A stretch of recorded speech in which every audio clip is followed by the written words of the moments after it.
11:00 na ng gabi nang marinig ni Hiraya ang marahang pagbukas ng gate, kasunod ang tunog ng makina ng sasakyan ni Amihan na pumarada sa garahe. Ang kaunting pag-asa na namuo sa kanyang dibdib ay para na namang bulang naglaho. Kanina pa siyang 8:00 naghihintay. Ang paboritong sinigang na hipon ng kanyang asawa ay kanina pa lumamig sa ibabaw ng hapagkainan. Ang 2 plato, kubyertos, at kupitang maingat niyang inihanda ay nanatiling hindi nagagalaw, tila mga palamuti na lamang sa isang museo ng kanilang unti-unting namamatay na pagsasama. Tumayo siya mula sa sofa at sinalubong ito sa may pinto. Ngunit bago pa man niya mahawakan ang seradura, bumukas na ito. Pumasok si Amihan, bit-bit ang kanyang leather briefcase. Bahagya nitong niluwagan ng kurbata sa leeg, 1 kilos na kabisado na ni Hiraya. 1 kilos na nagsasabing pagod ito at ayaw nang makipag-usap. "Kumusta ang araw mo?" Malambing na tanong ni Hiraya. Pilit na pinapasigla ang kanyang boses. "Okay lang. Maraming ginawa sa opisina. Traffic pa." Maikling sagot ni Amihan. Hindi man lang siya tinitingnan sa mata. Dire-diretso itong naglakad papunta sa hagdanan. Lumapit si Hiraya, hinawakan ito sa braso. "Ami, nagluto ako ng paborito mo, sinigang." Huminto si Amihan sa pag-akyat. Sa wakas, tumingin ito sa kanya. Ngunit ang mga matang yon, ang mga matang dati nagpapainit sa kanyang buong pagkatao, ay ngayoy kasing lamig ng hangin sa madaling araw. "Kumain na ako, Hira. May meeting kami kanina sa isang kliyente. Sorry." Isang halik ang dumapo sa kanyang noo. Mabilis, walang pakiramdam. Iyon na lang ang natatanggap niya mula rito sa loob ng halos 6 na buwan. Mga halik na nanlalamig. Mga halik na tila isang obligasyon na lamang. Naiwan si Hirang nakatayo sa paanan ng hagdanan. Pinapanood ang likod ng lalaking pinangakuan niya ng habambuhay. Naramdaman niya ang pag-init ng kanyang mga mata. Muli, nilunok niya ang luhang nagbabadyang pumatak. Hanggang kailan siya magiging ganito? Hanggang kailan siya maghihintay sa isang bagay na tila hindi na babalik pa? Kinabukasan, sa kanilang almusal, sinubukan muli ni Hiraya. Sinubukan niyang ibalik ang dating sila. "Ami, naaalala mo ba noong nagpunta tayo sa Batangas bago tayo ikasal?" Tugon ni Amihan habang nakatutok sa kanyang cellphone, ang mga daliri abala sa pag-type. "Ang saya natin noon. Sabi mo, babalik tayo doon kapag anniversary natin." Hindi ito sumagot. 4 na taon na tayo sa susunod na buwan, halos pabulong na sabi ni Hiraya. Noon lamang ito nag-angat ng tingin, tila natauhan.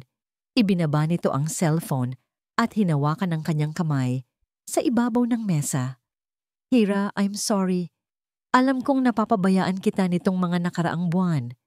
Sobrang busy lang talaga sa trabaho." Ang paghawak nito sa kanyang kamay ay nagbigay ng kaunting init sa nanlalamig niyang puso. Marahil ay abala nga lang ito.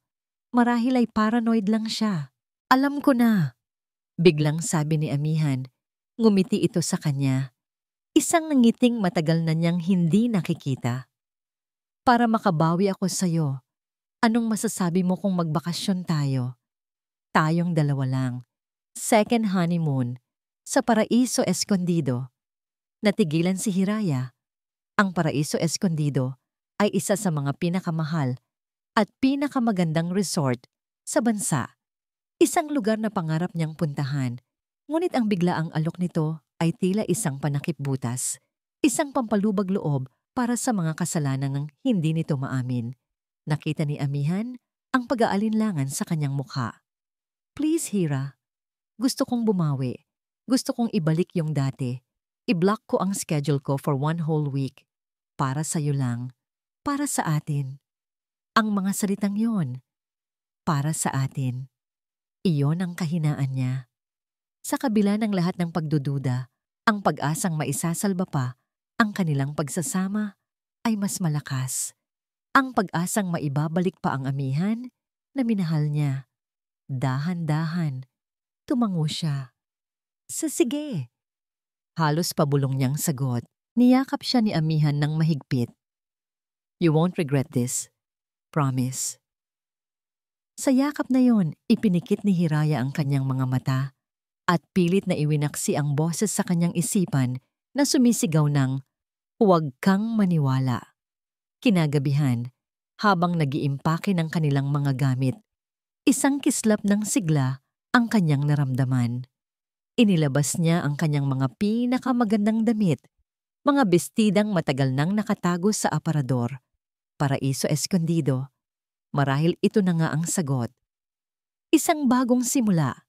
Binuksan niya ang isang drawer kung saan nakalagay ang kanyang mga swimwear. Hinanap niya ang kanyang paborito, isang two-piece na kulay esmeralda, regalo sa kanya ni Amihan noong unang taon ng kanilang pagsasama. Ngunit wala ito roon. Hinalughog niya ang buong drawer, pagkatapos ay ang buong aparador. Ang weird naman, bulong niya sa sarili. Sigurado akong dito ko lang yun nilagay. Hindi iyon isang bagay na basta-basta na lang mawawala.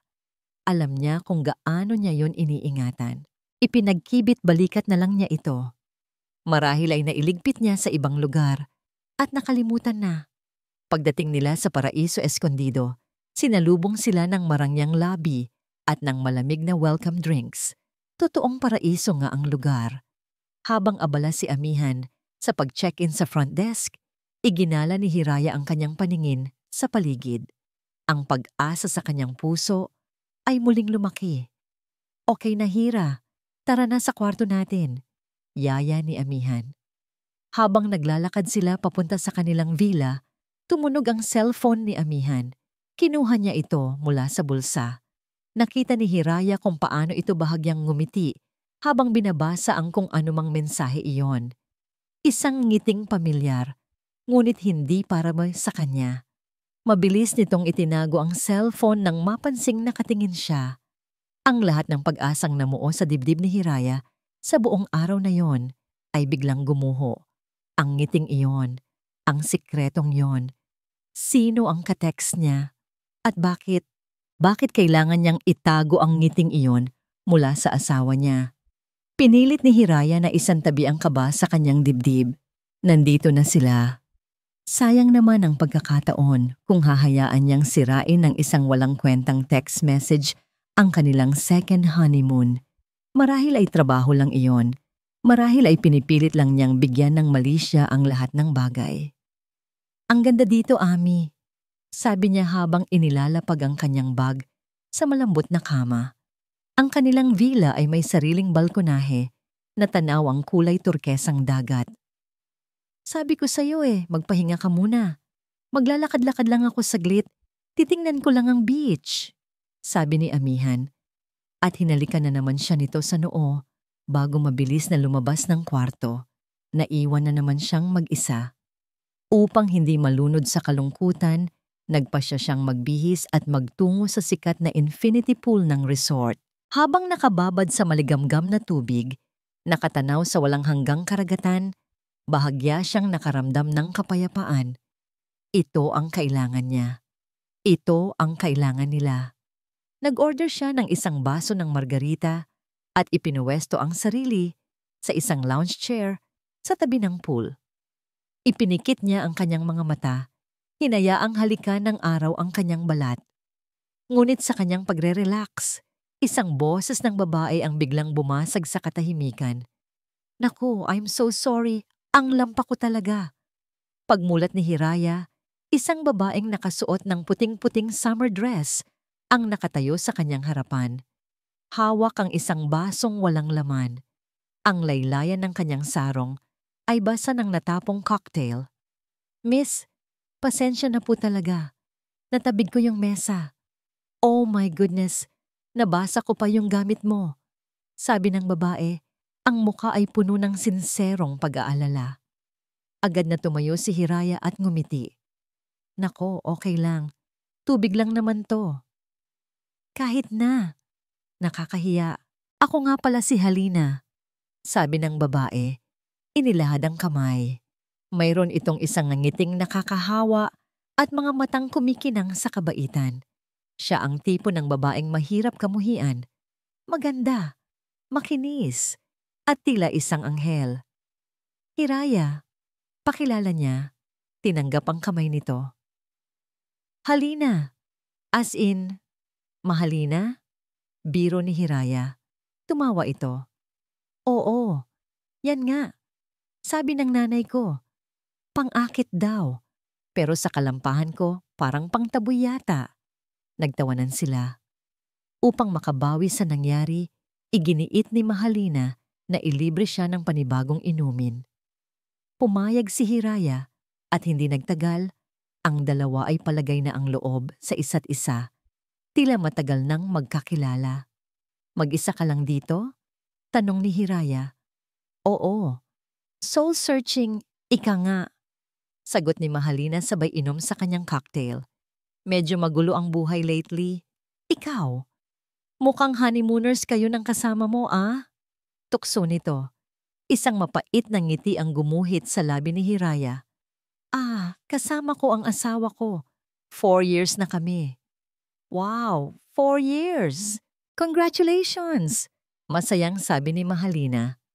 Ngunit pagkatapos ay tila may napansin ito sa mukha ni Hiraya.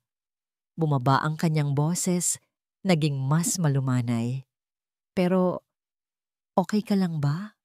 Alam mo, may mga matang hindi nagsisinungaling at ang mga mata mo parang ang lungkot. Natigilan si Hiraya. Walang sino man ang nakapansin noon. Maging ang sarili niyang asawa. Ngunit ang babaeng ito, na ngayon niya lang nakilala, ay tila nabasa ang kaluluwa niya.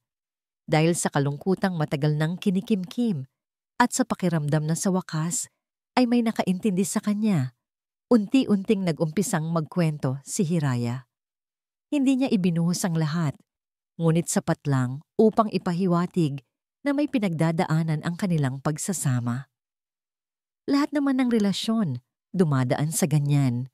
Paalala sa kanya ni Mahalina, puno ng simpatya ang boses.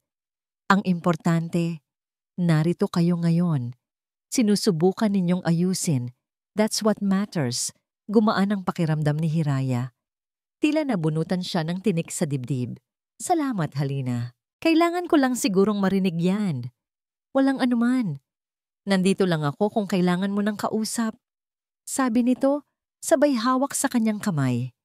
Ilang sandali pa, dumating si Amihan, galing sa kanyang paglalakad. Hira, kanina pa kita hinahanap, sabi nito. Ngunit natigil ito nang makita si Mahalina. Sandaling natigilan ang kanyang asawa. Isang bahagyang gulat ang gumuhit sa mukha nito bago ito mabilis na nakabawi. Ami, halika. I want you to meet my new friend. Masiglang sabi ni Hiraya, hinihila ang asawa palapit sa kanila. Si Mahalina, Halina, asawa ko, si Amihan. Inilahad ni Mahalina ang kanyang kamay kay Amihan. Isang matamis na ngiti ang nakapaskil sa kanyang mga labi. Hello, Amihan. It's a pleasure to meet you. Ang swerte mo sa asawa mo, she's so lovely. Nag-aalangang tinanggap ni Amihan ang kamay ni Mahalina. Ang pagkakamay nila ay mabilis at tila formal. Hello! Nice to meet you too. Halos pabulong na sabi ni Amihan at agad na umiwas ng tingin. Hindi ito tumingin kay Mahalina o kay Hiraya. Sa halip ay itinuon ang pansin sa kung saang banda sa malayo. Nagtaka si Hiraya sa inasal ng asawa.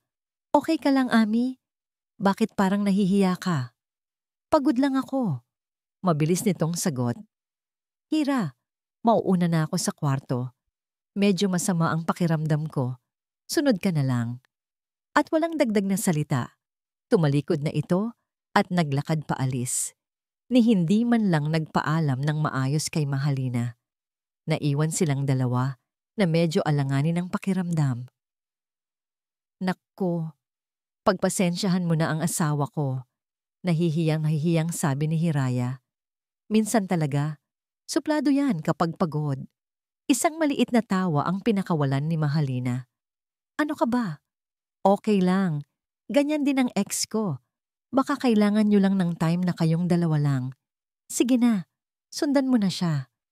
Baka hinahanap ka na. Tumango si Hiraya, nagpapasalamat sa pangunawa ng bago niyang kaibigan. Nang papalubog na ang araw, napansin ni Hiraya na medyo lumalamig na ang hangin. Si Mahalina, na napansin ang bahagyang panginginig niya, ay agad na inalis ang manipis na shawl na nakabalot sa balikat nito. Heto, isuot mo muna, alok nito. Baka magkasipon ka pa. Nako, wag na, nakakahiya. Tanggi ni Hiraya. Sige na, gabi na rin naman. Baka hindi na ako lumabas. Isauli mo na lang bukas o kung kailan mo gusto. Dahil sa pagpupumilit nito, tinanggap na rin ni Hiraya. Nagpaalam sila sa isa't isa na may pangakong magkikita muli kinabukasan. Pagbalik ni Hiraya sa kanilang villa, naabutan niyang mahimbing nang natutulog si Amihan. Ang pagod at sama ng loob ay muling bumalot sa kanya. Ito ba ang second honeymoon na ipinangako nito? Kinagabihan, hindi mapakali si Hiraya. Habang nakahiga sa tabi ni Amihan, naalala niya ang shawl ni Mahalina na nakasampay sa isang upuan. Ayaw niyang maghintay pa hanggang bukas para isauli ito. Kailangan niya ng dahilan para umalis sa kwartong iyon, kahit saglit lang. Dahan-dahan siyang bumangon, kinuha ang shawl at lumabas ng kanilang villa. Hinanap niya ang numero ng kwarto na sinabi sa kanya ni Mahalina kanina. Kumatok siya ng marahan. Bumukas ang pinto at bumungad sa kanya ang nakangiting mukha ni Mahalina. Nakasuot ito ng isang silk robe. Hiraya, napadaan ka? Pasensya na sa abala. Gusto ko lang sanang isauli to. Sabi ni Hiraya, inaabot ang shawl. Hay nako, sabi ko naman sa'yo kahit bukas na. Pero sige, pumasok ka muna saglit. Anyaya nito. Pumasok si Hiraya sa loob. Ang kwarto ni Mahalina ay kasing ganda ng sa kanila. Habang nag-uusap sila ng mga walang kwentang bagay, isang bagay sa may balkonahe ang pumukaw sa kanyang pansin. Isang piraso ng damit ang nakasampay doon upang matuyo sa hangin ng gabi. Isang pamilyar na kulay. Esmeralda. Ang ganda ng view mo rito, sabi ni Hiraya. Dahan-dahang lumalapit sa salaming pinto ng balkonahe para makita ng mas malinaw. Ang kanyang puso ay nagsimulang tumibok ng mabilis. Ang paghinga niya ay tila bumigat. Ang hiwa, ang disenyo, ang kulay, walang duda. Nanlamig ang buong katawan ni Hiraya. Ang boses ni Mahalina sa kanyang likuran ay tila nagmula sa malayo, isang ugong na hindi na niya maintindihan. Ang lahat ng kanyang atensyon ay nakatuon sa damit na nakasampay sa dilim. Iyon. Napahawak siya sa kanyang bibig, pinipigilan ng isang sigaw na gustong kumawala. Iyon ang nawawala kong swimsuit. Nanigas si Hiraya sa kinatatayuan. Ang hangin sa kanyang baga ay tila biglang naubos. Ang tibok ng kanyang puso ay umalingaw-ngaw sa kanyang mga tainga. Mas malakas pa sa mahinang boses ni Mahalina na nagtatanong kung okay lang ba siya. Hiraya, ayos ka lang? Namumutla ka. Napilitan siyang lumingon. Isang pekeng, nanginginig ng ngiti ang isinukli niya sa babaeng demonyo na nagbabalat kayong anghel sa kanyang harapan. Ako? Oo naman. Bigla lang sumakit ang ulo ko. Palusot niya, hinawakan ng kanyang sentido. Ganun ba? Gusto mo ikuha kita ng gamot? Alok ni Mahalina, ang pag-alala sa mukha nito ay perpektong-perpekto. Huwag na, salamat. Mabilis na tanggi ni Hiraya. Kailangan ko na sigurong bumalik sa kwarto. Baka hinahanap na rin ako ni Amihan. Salamat ulit sa pag-welcome sa akin dito. Halos takbuhin niya ang distansya pabalik sa kanilang villa. Bawat hakbang ay tila isang dagok sa kanyang dibdib. Ang lahat ng piraso ng palaisipan ay biglang nagkabit-kabit. Ang pagkawala ng swimsuit. Ang lihim ng ngiti ni Amihan nang makatanggap ng text. Ang pagkataranta nito nang makita si Mahalina. Ang Pagkakataon. Hindi ito pagkakataon. Ito ay isang plano. Isang masakit at malupit na biro na siya ang sentro ng katatawanan. Pagpasok niya sa kanilang silid, nadatnan niya si Amihan na mahimbing pa ring natutulog, bahagyang nakabukas ang bibig. Ang payapang mukha nito ay isang insulto sa nag-aalab na impyerno sa kanyang kalooban. Gaano katagal? Gaano na katagal siyang ginagawang tanga? Hindi na niya hinintay ang umaga. Sa sandaling magmulat ng mata si Amihan kinabukasan, isang malamig at matigas na hiraya ang bumungad sa kanya. Nakatayo sa paanan ng kanilang kama. "Hiraya, ang aga mo naman magising." Inaantok na sabi nito. "Sino si Mahalina sa buhay mo, Amihan?" Diretsyang tanong niya. Ang boses niya ay walang emosyon, ngunit may bigat na tila kayang bumasag ng salamin. Agad na napabalikwas ng bangon si Amihan. "Anong klaseng tanong yan? Kakakilala mo lang sa tao, kung ano-ano na ang iniisip mo. Huwag mo akong gawing tanga," mariing sabi ni Hiraya. "Nakita ko, sa balkonahin ng kwarto niya kagabi, ang swimsuit ko, ang emerald green swimsuit na regalo mo sa akin. Paano napunta sa kanya yon, Amihan? Ipaliwanag mo sa akin." Ang mukha ni Amihan ay dumaan sa iba't ibang emosyon, gulat, pagtanggi, at sa huli, inis. "Hiraya, naririnig mo ba ang sarili mo? Baka kapareho lang. Ang dami-daming swimsuit sa mundo. Nagiging paranoid ka na naman." Iyon na. Ang mga salitang yon. Paranoid. Iyon ang palaging sinasabi nito sa tuwing nahuhuli niya itong may itinatago. Siya ang mali.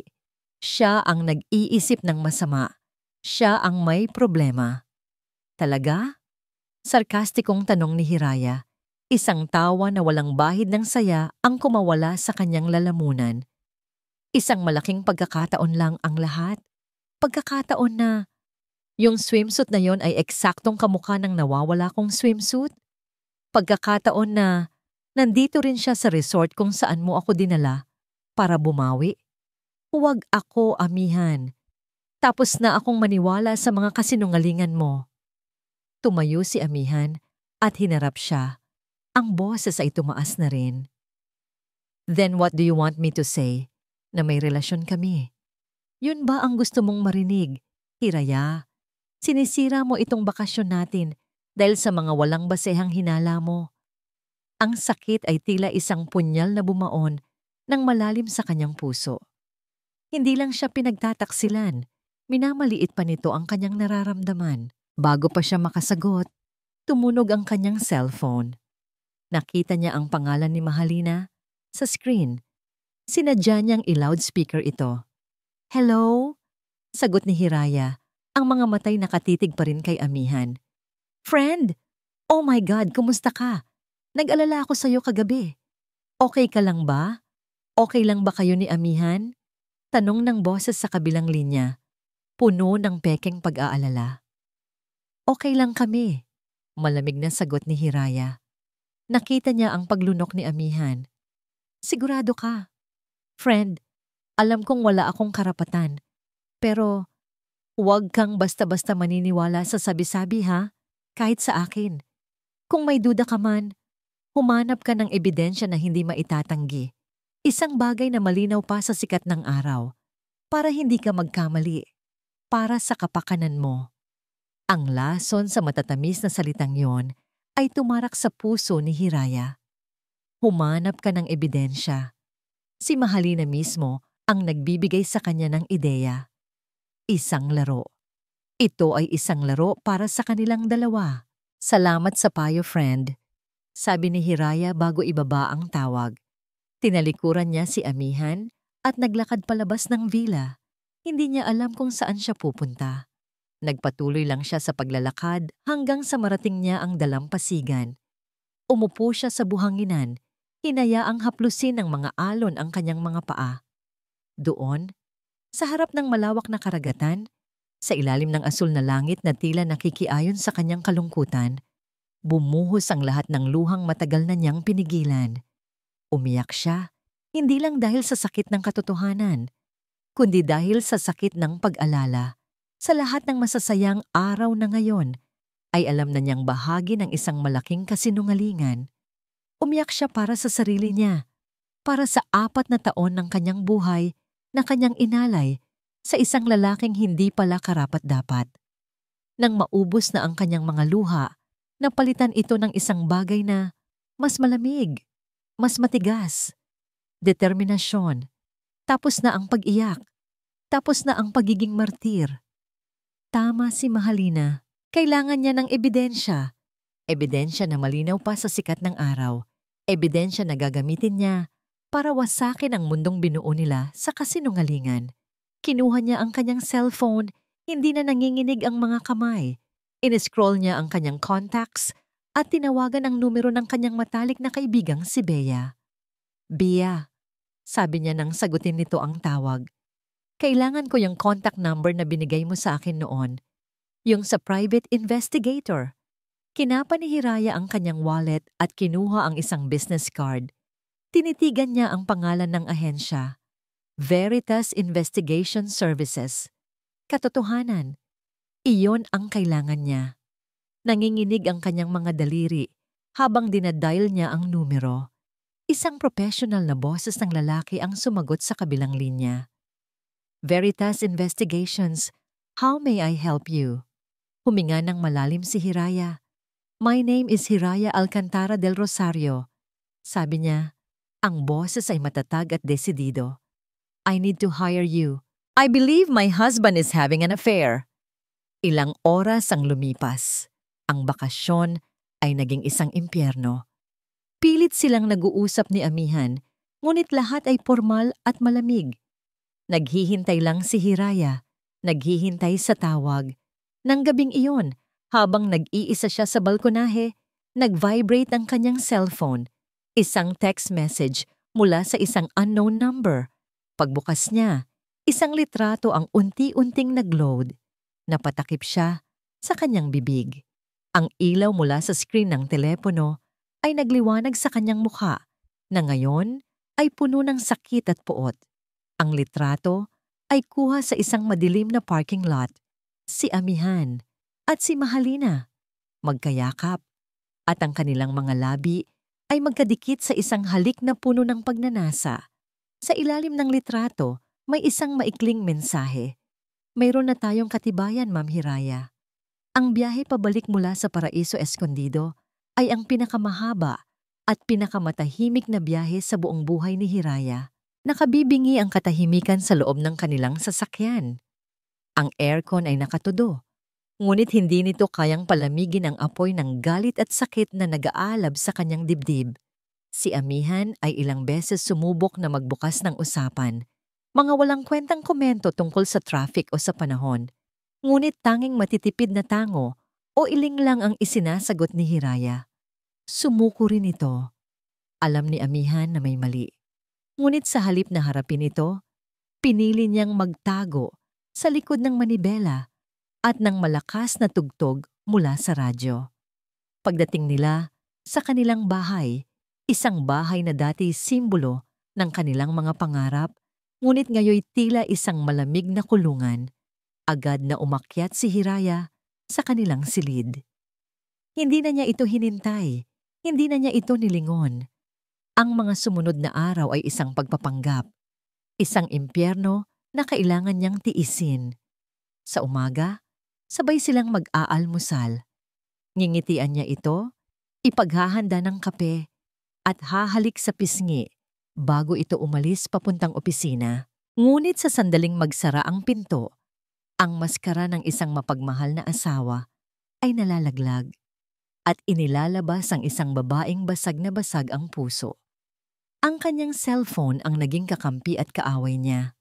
Sa gabi, kapag ang asawa niya ay mahimbing nang natutulog sa kanyang tabi, ang hininga nito ay malalim at panatag. Doon lamang niya binubuksan ang mga larawang ipinapadala ng investigador. Ang unang gabi, ang larawan sa parking lot. Tinitigan niya iyon hanggang sa makabisado niya ang bawat detalye, ang paraan ng pagpulupot ng mga braso ni Mahalina sa leeg ni Amihan, ang pagkakatagilid ng ulo ng kanyang asawa, Ang pagsasara ng mga mata nito na tila dinadama ang bawat sandali. Ang sakit ay pisikal, para siyang sinasaksak ng paulit-ulit. Sa mga sumunod na araw, dumami pa ang mga larawan. Mga larawan nila sa isang mamahaling restaurant, nagtatawanan. Larawan nila habang magkahawak kamay na namamasyal sa isang parke. Mga resibo mula sa mga hotel na may mga pangalang hindi niya kilala. Bawat isang larawan, bawat isang piraso ng papel ay isang patunay ng kanyang katangahan. Isang hapon, habang nag-iisa siya sa sala, nag-vibrate ang kanyang cellphone. Isang mensahe mula kay Mahalina. "Kumusta ka na, friend? I hope you're okay. Sana nagkaayos na kayo ni Amihan." Napahawak ng mahigpit si Hiraya sa cellphone.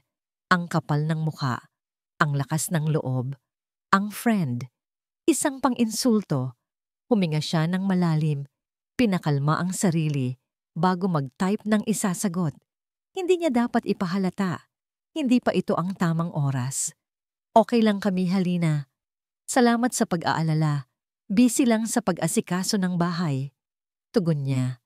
Isang sagot na sapat na upang maging magalang, ngunit sapat ang lamig upang hindi na humaba pa ang usapan. Kinahapunan, muling tumawag ang investigador. "Ma'am Hiraya, may bago po kaming impormasyon tungkol po sa pagkatao ni Mahalina Reyes." "Ano yon?" tanong ni Hiraya. Ang boses ay kalmado.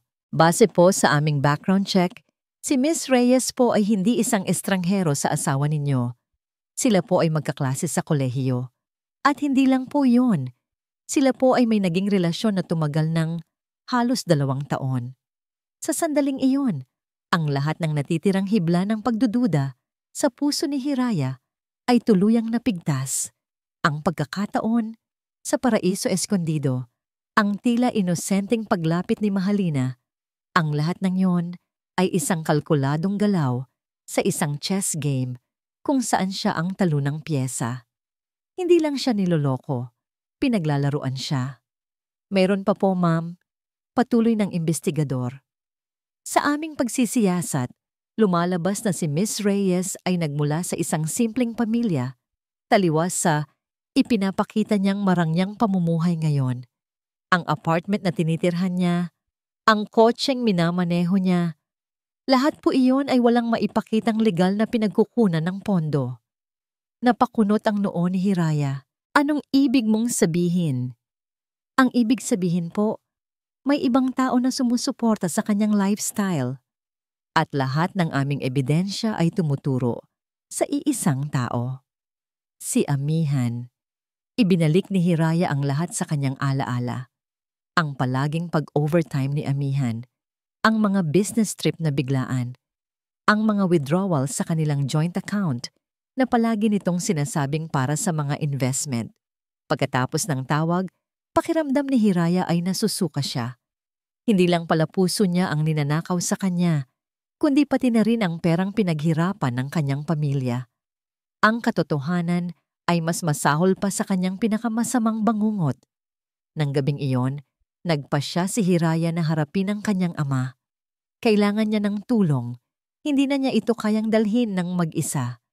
Naabutan niya si General Ricardo Alcantara sa library nito, nagbabasa ng dyaryo habang humihigop ng mainit na kape.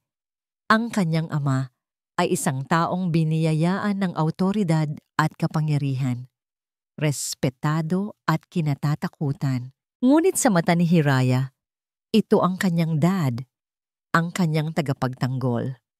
"Dad," panimula niya, naupo sa silyang nasa tapat nito. "Hiraya, anak, naparito ka," sabi ng general. Ibinaba ang dyaryo at ngumiti. Ngunit agad ding naglaho ang nangangiti nang makita ang bigat sa mga mata ng kanyang anak. May problema ba? Hindi na nakapagsalita si Hiraya. Inilabas niya ang kanyang cellphone, binuksan ang folder kung saan niya itinago ang lahat ng larawan at walang imik na iniabot ito sa kanyang ama. Isa-isang tiningnan ni General Alcantara ang mga larawan. Ang mukha niya ay nanatiling kalmado, ngunit nakita ni Hiraya ang unti-unting pagtiim ng kanyang bagang at ang pangingitim ng kanyang anyo. Bawat larawan ay tila isang dagok sa dangal ng kanilang pamilya. Nang matapos itong tingnan ng lahat, marahan itong ibinalik ang cellphone sa mesa. Hindi ito nagsalita, naghintay lang. Akala ko yun lang, Dad. Nanginginig na, sabi ni Hiraya. Ngunit kanina, nalaman kong magkakilala na pala sila. Dati na silang may relasyon. Ang buong pagkikita namin sa resort, plinano nila. Ang katahimikan sa loob ng library ay mas mabigat pa sa anumang sigaw. At hindi lang yon, Dad. Huminga ng malalim si Hiraya bago sabihin ang pinakamasakit sa lahat. Sa tingin ko ay ginagamit niya ang pera ng kumpanya para sa babaeng yon. Sa wakas, tumingin sa kanya ang general. Ang mga mata nito ay hindi na mata ng isang ama, kundi mata ng isang general na naghahanda para sa isang digmaan. Alam mo na ba kung gaano kalaki? Tanong nito. Ang boses ay malamig at matalas. Umiling si Hiraya. Hindi pa po. Pero hindi na niya kailangang tapusin ang kanyang sasabihin. Tumayo ang kanyang ama at lumapit sa telepono. Hindi na natin kailangan ng investigador na yan, sabi ng general. Ako na ang bahala rito. Sa mga sumunod na araw, naramdaman ni Hiraya ang paggalaw ng kapangyarihan ng kanyang ama. Ilang beses niyang nakitang may kausap itong mga abogadong matagal nang pinagkakatiwalaan ng kanilang pamilya. Nakita niya ang mga financial report ng kumpanya na nakakalat sa mesa nito sa library. Siya mismo ay parang isang multo na lamang sa sarili niyang bahay, nagmamasid, naghihintay. Isang gabi, tinawag siya ng kanyang ama. May hawak itong folder. Umupo ka, Hiraya. Sumunod siya. Binuksan ng general ang folder at inilatag sa harapan niya ang mga dokumento, mga bank statement, mga kopya ng tseke, mga papeles ng isang condominium unit at isang bagong kotse, lahat nakapangalan kay Mahalina Reyes. Ang lalaking pinakasalan mo, mariing sabi ng general, ay hindi lang isang manloloko, isa siyang magnanakaw. Ang mga salitang yun ay tumatak sa isipan ni Hiraya. Tama ang kanyang hinala. Masahol pa. Tumingin siya sa kanyang ama. Ang mga matay wala ng luha.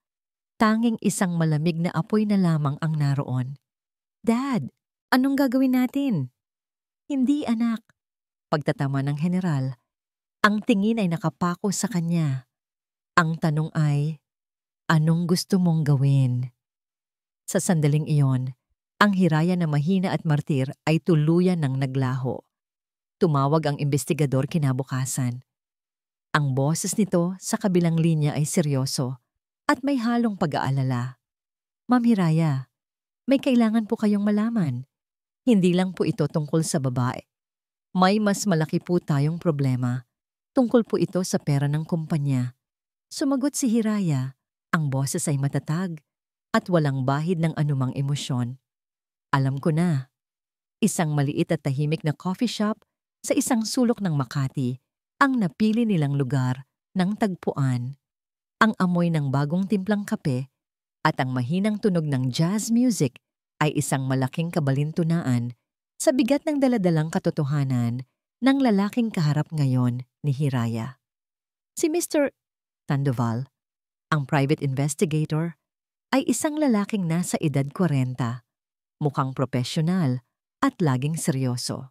Walang anumang emosyon sa kanyang mukha habang maingat niyang inilalabas ang mga dokumento mula sa isang brown envelope at inilalatag ang mga ito sa ibabaw ng kanilang maliit na mesa. Ma'am Hiraya, pinagsikapan po naming makuha ang lahat ng ito sa loob lamang ng ilang araw. Panimula nito. At tulad po ng sinabi ko sa telepono, ang problema ninyo ay mas malalim pa sa inaakala natin. Ang mga mata ni Hiraya ay nakapako sa mga papel, mga bank statement, mga deed of sale, mga credit card bill. Ang mga numero ay tila lumalangoy sa kanyang paningin. Isang lengguwahe ng kataksilan na unti-unti niyang sinisimulang maintindihan. Itinuro ni Mr. Sandoval ang isang particular na bank statement. Ito po ang corporate account ng Alcantara Holdings, ang kumpanyang pinamamahalaan ng inyong asawa. Sunod niyang inilabas ang isa pang statement. At ito naman po ang personal savings account ni Miss Mahalina Reyes. Sinundan ng daliri ni Hiraya ang mga linya. Paulit-ulit na fund transfer, malalaking halaga, walang palya, buwan-buwan. Nakasulat sa mga ito ang salitang professional fees o consultancy payment. Mga kasinungalingan na nakasulat sa itim at puti. Ito po, sabi muli ni Mr. Sandoval, inilipat ang isang deed of sale sa kanyang harapan. Isang condominium unit sa Bonifacio Global City, nakapangalan kay Miss Reyes, binayaran ng cash. Sunod ay isang ORCR ng isang bagong-bagong kotse. Nakapangalan din kay Miss Reyes. Bawat dokumento ay isang sampal sa mukha ni Hiraya. Ang lahat ng paghihirap niya sa pagtitipid, ang lahat ng pag-unawa niya sa palaging pagiging abala ni Amihan, ang lahat ng iyon ay para lamang pondohan ang buhay ng kabit nito. Ngunit ang pinakamasakit sa lahat ay ang huling ipinakita ni Mr. Sandoval, isang serye ng mga tseke na nagkakahalaga ng milyon-milyon na encash sa loob ng nakaraang 2 taon. Ang mga tseke ay mula sa corporate account. Ang pirma ay dapat pirma ng kanyang ama, si General Ricardo Alcantara bilang chairman ng kumpanya. Tinitigan ni Hiraya ang pirma. Pamilyar ito, ngunit may mali. May kakaiba. Isang maliit na kurbada sa dulo ng apelyido na hindi ginagawa ng kanyang ama. Isa itong magaling na panggagaya, ngunit para sa isang anak na kabisado, ang bawat galaw ng magulang, isa itong sigaw ng pamimeke. Ang pirma, halos pabulong na sabi ni Hiraya. Peke ito. Tumango si Mr. Sandoval. Iyon din po ang hinala namin, ma'am. Ang inyong asawa ang may hawak ng checkbook ng kumpanya. Siya ang naghahanda ng mga tseke para sa pirma ng inyong ama. Sa sandaling iyon, ang sakit sa puso ni Hiraya ay napuno ng isang bagong emosyon, pagkasuklam. Isang malalim at nakasusulasok na pagkasuklam. Hindi lang siya ang ninakawan ni Amihan, ninakawan nito ang kanyang ama, ang taong nagbigay dito ng lahat, ng tiwala, ng posisyon, ng respeto, at ng sarili nitong anak. Biglang bumalik sa kanyang alaala ang araw ng kanilang kasal. Nakikita niya ang kanyang sarili, nakasuot ng puting trahe de boda, nakangiti habang nakikinig sa talumpati ng kanyang ama sa reception. Ang anak kong si Hiraya ang aking kayamanan. Narinig niyang muli ang boses ng general. Umaaling-aungaw sa kanyang isipan. Ang mga ilaw sa ballroom ay maningning. Ang mga bisita ay nakangiti. At ngayon, Amihan, ipinagkakatiwala ko sa iyo hindi lang ang aking kayamanan, kundi pati na rin ang isang bahagi ng aking legasya. Ang kumpanyang ito ay hindi lang negosyo. Ito ang buhay ko. Alagaan mo ito. At higit sa lahat, alagaan mo ang anak ko. Mula sa araw na ito, hindi lang kita manugang. Anak na rin ang turing ko sa'yo. Ang init ng luha ay nagsimulang mamuo sa kanyang mga mata. Ngunit mabilis niya itong pinigilan. Hindi ngayon. Hindi na siya iiyak para sa lalaking iyon. Ang alaala ay naglaho at bumalik siya sa malamig na katotohanan sa loob ng coffee shop. Ang amoy ng kape ay tila nakakasulasok na ngayon. Ang mahinang tugtog ay ingay na lamang sa kanyang tainga. Ang sakit na kanina'y tumutusok sa kanyang puso ay namuo, tumigas, at naging isang bagay na malamig at matibay. Naging bakal. Dahan-dahan niyang inayos ang mga dokumento at maingat na isinilid pabalik sa envelope. Ang kanyang mga kamay, na kanina'y bahagyang nanginginig, ay ngayon ay kalmado na at matatag. Tumayo siya. Salamat, Mr. Sandoval. Malaki ang naitulong ninyo. Tatawagan ko na lang po kayo ulit. sabi niya. Ang boses ay walang kabuhay-buhay, ngunit puno ng katatagan. Lumabas siya ng coffee shop, yakap-yakap ang envelope, na tila ito ang pinakamahalagang bagay sa mundo. Hindi siya umuwi sa bahay nila ni Amihan. Nagpahatid siya sa lumang bahay ng kanyang mga magulang, ang lugar kung saan siya lumaki at naramdamang ligtas. Naglakad siya sa pamilyar na pasilyo, ang bawat hakbang ay mabigat at may layunin. Ang mga larawan ng kanilang pamilya na nakasabit sa dingding ay tila nagmamasid sa kanya. Huminto siya sa tapat ng isang malaki at garing na pinto. Ang pinto ng library ng kanyang ama. Ang bigat ng envelope sa kanyang mga kamay ay hindi lang bigat ng mga papel. Ito ang bigat ng kataksilan, ng kasinungalingan, ng ninakaw na tiwala. Huminga siya ng malalim. Inipon ang lahat ng natitirang lakas. Itinaas niya ang kanyang kamay at kumatok ng 3 beses. Matatag. Walang pag-aalinlangan. Nang marinig niya ang boses ng kanyang ama mula sa loob, binuksan niya ang pinto. "Dad," sabi niya. Ang boses ay kalmado, ngunit may dalang bigat ng isang paparating na bagyo. "We need to talk." Ang library ni General Ricardo Alcantara ay ang kanyang santuwaryo. Ang amoy ng mga lumang libro at matapang na kape ay nakabalot sa buong silid. Dito siya nag-iisip. Dito siya nagpaplano. At ngayon, ito ang naging kanilang war room. Walang imik na pinagmasdan ni Hiraya ang kanyang ama habang sinusuri nito ang bawat piraso ng ebidensyang dinala niya. Ang mga larawan, ang mga bank statement, ang mga pekeng pirma. Ang mukha ng general ay nanatiling isang blangkong maskara, ngunit nakita ni Hiraya ang unti-unting pagbabago, ang pagtiim ng kanyang panga, ang marahang pagkuyom ng kanyang kamao sa ibabaw ng antigong mesa, ang paglamig ng kanyang mga matang tila nagyayelong bakal. Nang matapos nitong suriin ang huling dokumento, marahan itong isinara ang folder. Ang katahimikan sa loob ng silid ay mas mabigat kaysa sa isang sigaw. Pagkatapos ng tila walang katapusang sandali, tumingin ito ng diretso kay Hiraya. "Ano ang gusto mong mangyari sa kanya, anak?" tanong ng general. Ang boses nito ay kalmado, ngunit may talim na kayang humiwa ng laman. Hindi nag-alinlangan si Hiraya. Ang babaeng umiyak sa dalampasigan ng Paraiso Escondido ay wala na. Ang kaharap ng kanyang ama ngayon ay isang taong binago ng sakit at kataksilan. "Gusto kong pagbayaran niya ang lahat, Dad." Sagot ni Hiraya. Ang boses ay matatag at walang bahid ng luha. "Hindi lang ang panloloko sa akin. Ang pagnanakaw sa'yo. Ang pagyurak sa tiwala mo. Gusto kong maranasan niya ang impyerno.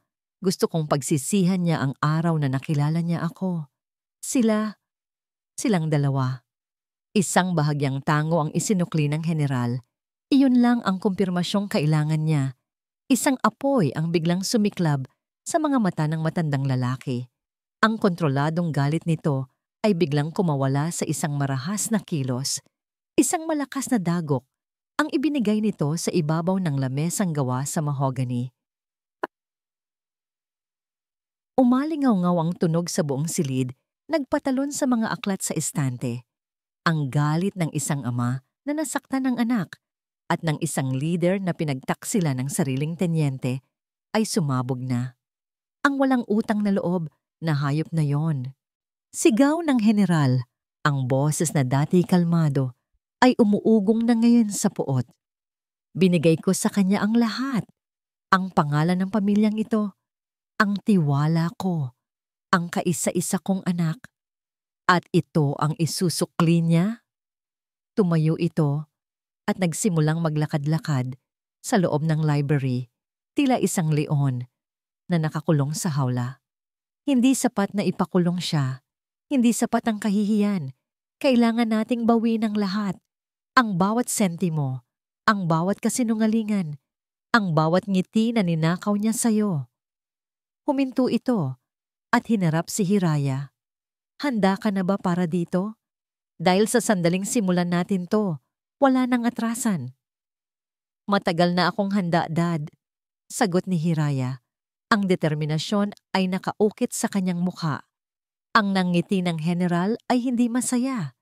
Ito ay mapanganib. Kinuha nito ang telepono sa ibabaw ng mesa. Ang unang tinawagan nito ay ang pinakamatagal at pinakamagaling na abogado ng pamilya Alcantara.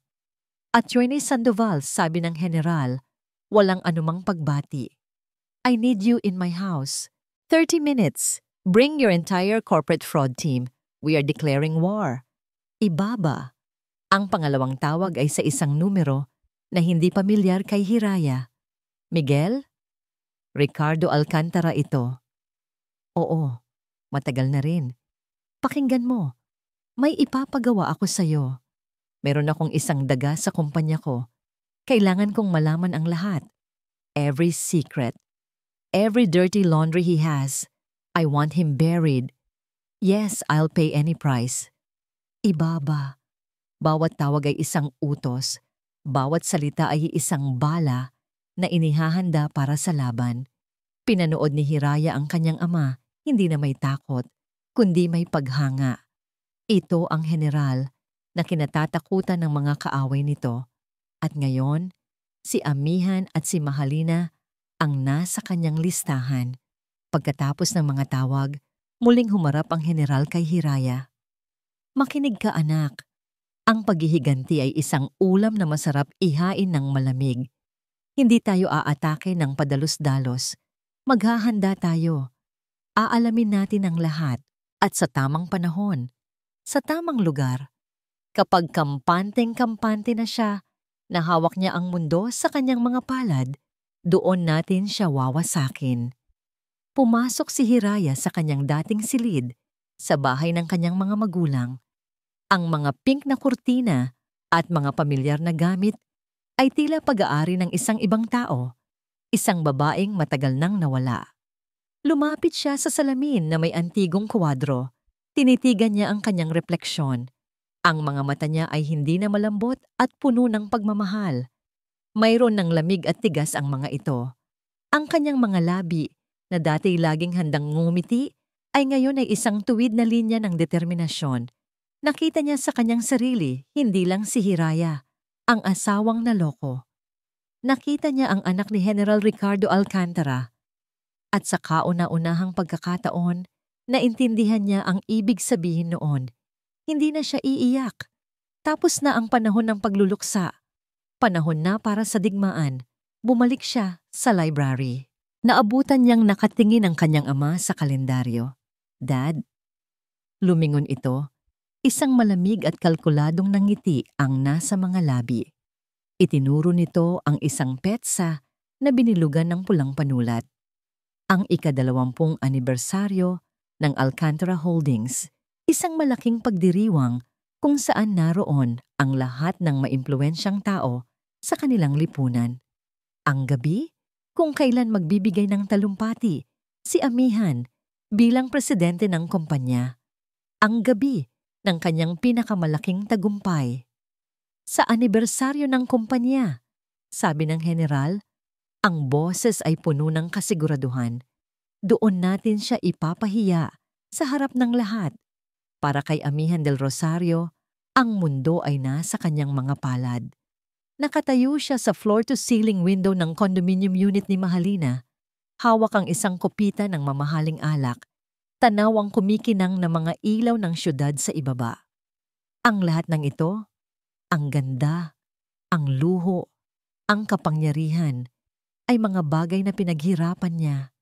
Sa kanyang isipan, karapat-dapat siya sa lahat ng ito. Ano ang iniisip mo, babe? Tanong ng malambing na boses ni Mahalina mula sa kanyang likuran. Ipinulupot nito ang mga braso sa kanyang baywang. Ang pisngi ay isiniksik sa kanyang likod. Humarap si Amihan at ngumiti. Iniisip ko ang gabi ng anibersaryo. Ang gabi kung kailan, opisyal nang makikilala ng lahat kung sino talaga ang nagpapatakbo ng Alcantara Holdings. Ikaw, bulong ni Mahalina at hinalikan siya sa labi. Kailan mo ba balak sabihin sa kanya? Kailan mo ba siya hihiwalayan? Ito ang tanong na palagi niyang iniiwasan. Hinaplos niya ang buhok nito. Konting tiis na lang, babe. After the anniversary, kapag kalmado na ang lahat, kapag mas tumatag na ang posisyon ko, hindi natin pwedeng biglain. Mahirap kalaban ng general.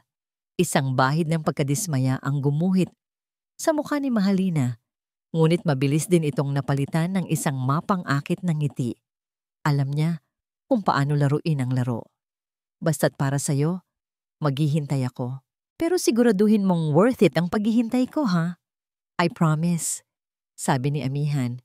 Para sa kanya, perpekto ang lahat.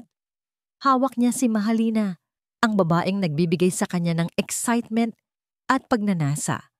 At hawak niya si Hiraya, ang babaeng nagbibigay sa kanya ng koneksyon sa kapangyarihan at yaman ng mga Alcantara. Napangiti siya sa sarili. Ang galing niya. Pagkatapos ng ilang oras, kailangan na niyang umuwi.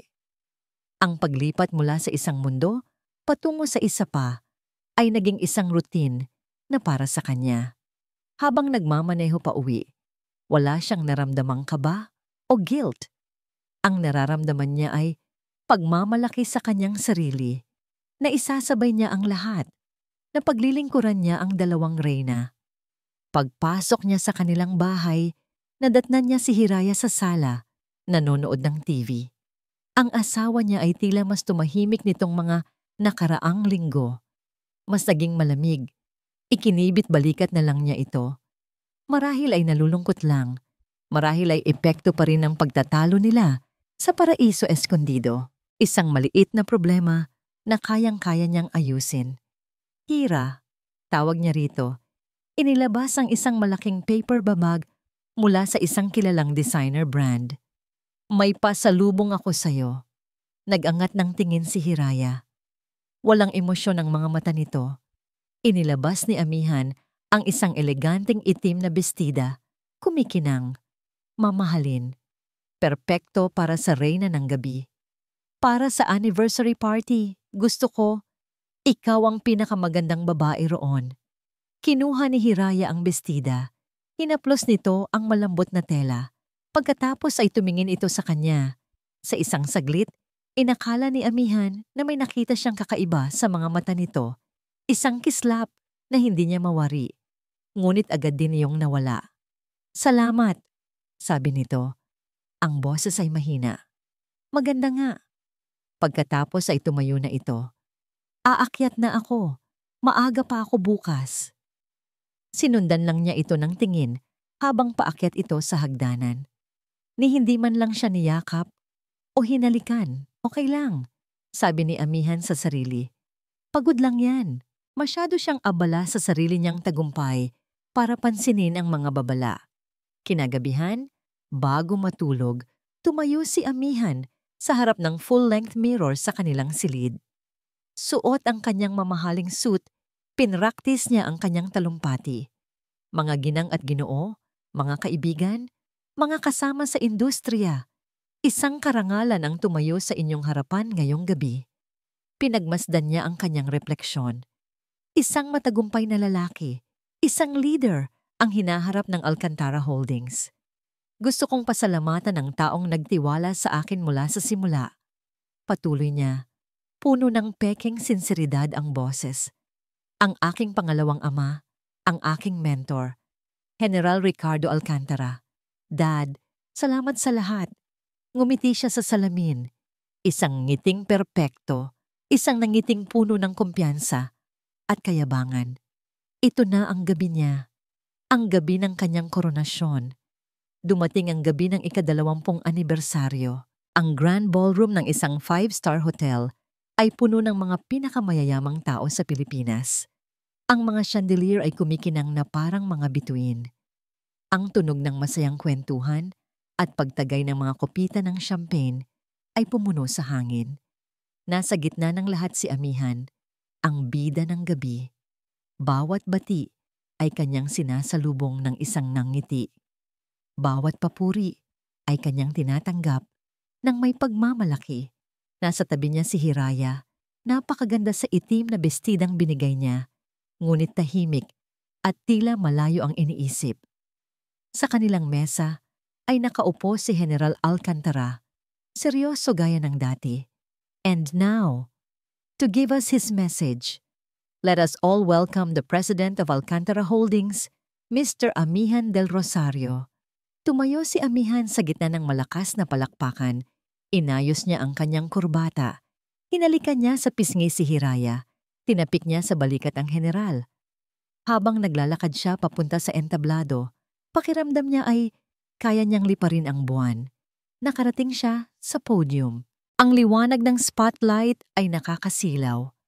Ngumiti siya sa daan-daang mukha na nakatingin sa kanya. Lahat naghihintay sa kanyang mga salita. Hinanap ng kanyang mga mata ang kanilang mesa. Nakita niya si Hiraya at ang general. Nakatingin sa kanya. Kinindatan niya ang kanyang asawa. Sa sobrang pagtuon niya sa kanyang sandali ng katanyagan, hindi niya napansin ang mga lalaking nakabarong, ngunit may matitigas na anyo na marahang pumupuwesto malapit sa lahat ng exit. Hindi niya napansin ang senyas na ibinigay ng general sa isang taong nasa technical booth. Huminga siya ng malalim. Inilapit ang bibig sa mikropono. Handa nang simulan ang kanyang talumpati ng tagumpay. Mula sa kanyang kinauupuan, pinanood ni Hiraya ang bawat hakbang ni Amihan papunta sa entablado. Ang bawat palakpak mula sa mga manonood ay tila isang martilyong pumupukpok sa huling mga pako ng kanyang ataul. Ang liwanag ng spotlight na bumalot dito ay ang liwanag na maglalantad sa lahat ng kadiliman nito. Kalmado si Hiraya. Ang kanyang mga kamay ay magkapatong sa kanyang kandungan. Ang kanyang paghinga ay malalim at kontrolado. Sa tabi niya, ang kanyang ama ay isang estatwa ng bakal. Ang mga mata ay nakapako sa entablado, naghihintay. Mga ginang at ginoo, isang karangalan ang tumayo sa inyong harapan ngayong gabi. Panimula ni Amihan, ang boses ay puno ng kumpiyansa. Tumingin si Hiraya sa kanyang ama. Isang marahan at halos hindi mapansing senyas ang ginawa nito. Isang bahagyang pagtango sa direksyon ng technical booth sa likuran. Iyon na. Gusto kong pasalamatan ang taong nagtiwala sa akin mula sa simula. Patuloy ni Amihan. Ang boses ay puno ng pekeng emosyon. Ang aking pangalawang ama, ang aking mentor, General Ricardo Alcantara. Dad, salamat sa lahat. Sa sandaling binigkas ni Amihan ang pangalan ng kanyang ama, ang malaking LED screen sa kanyang likuran, na kanina'y nagpapakita ng makinang na logo ng Alcantara Holdings, ay biglang namatay. Isang segundo ng katahimikan. At pagkatapos, isang larawan ang biglang lumitaw. Isang larawan na malinaw pa sa sikat ng araw. Ang larawan ni Amihan at Mahalina sa parking lot. Magkayakap, magkadikit ang mga labi. Isang kolektibong paghinga ang narinig mula sa daan-daang bisita.